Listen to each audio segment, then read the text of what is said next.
begin with, the 600 plus health facilities across the country who are members of the Rural and Urban Private Hospitals Association of Kenya, who this morning are not accepting, have suspended services under the Social Health Authority due to unresolved payment issues.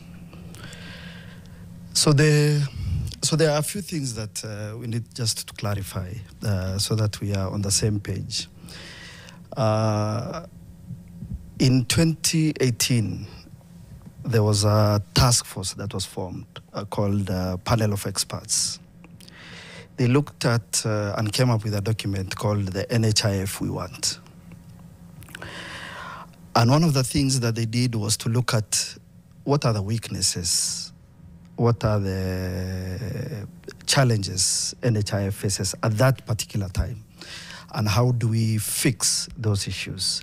So one of the profound things that they have put in place was sustainability was an issue for NHIF. And they said some of the schemes will collapse in 2020. The expenses will supersede the revenue. In the others, they said it's 2022.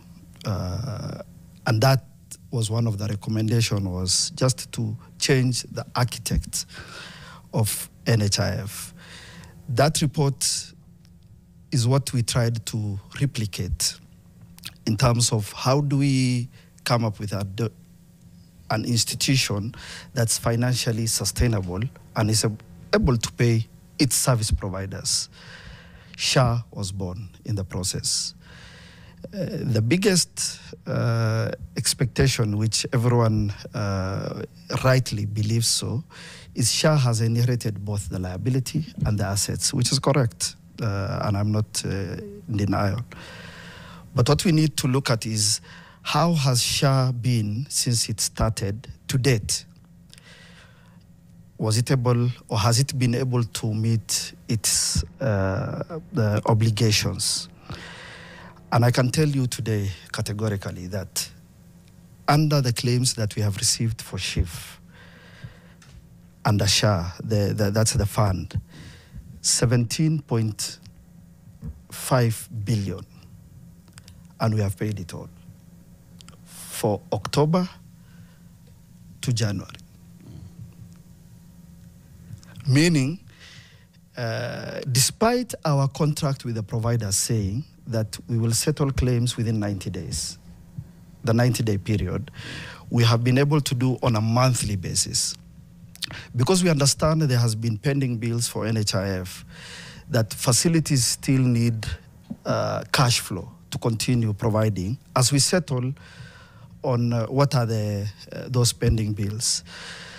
So the first time what we got was a total of 30 billion. This figure that is being mentioned left, right, center, so that we are clear. Out of that 30 billion, 9 point something, close to 10 billion, is for WIBA, work injury benefit, which NHIF was doing. And in essence, that shouldn't have been their core mandate. That should have gone somewhere else because they are not equipped to handle. And it was a co-insurance with a private insurance. So that money is around 10 billion.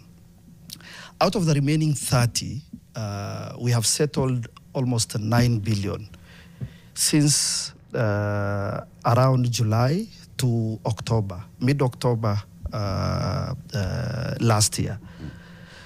So what we have was around 10 billion. But something usually happens, when we have those things, facilities are used to submitting claims.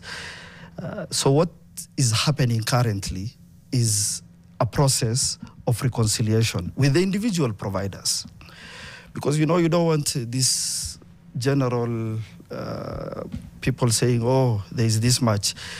Rather than doing that, we have gone to each facility, and that process is 60% complete, to have a reconciliation process to see what claims have been submitted, what has been paid under NHIF, or what has not been paid, what is disputed, and what is payable from this other end that says this is clean, there are no issues, there's no problem, this is payable. This one, there are issues in terms of either the documentation or the person was never treated or the whatever is in the claim and what is in the notes are not agreeable, or you provided service out of the benefit package. So that's an ongoing process. So, Chairman, what you're saying yes, is that the reason why these facilities have gone on strike being unresolved payment issues, that is correct. There are unresolved payment issues. There are payments that are pending, which was under NHIF. Okay.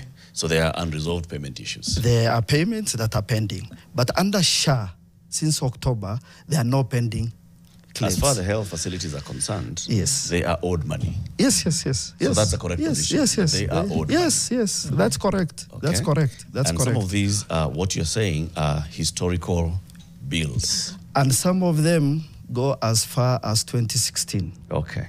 2016, 2017, 2018, 2019, 2020, 2021, 2022, 2023, 2024.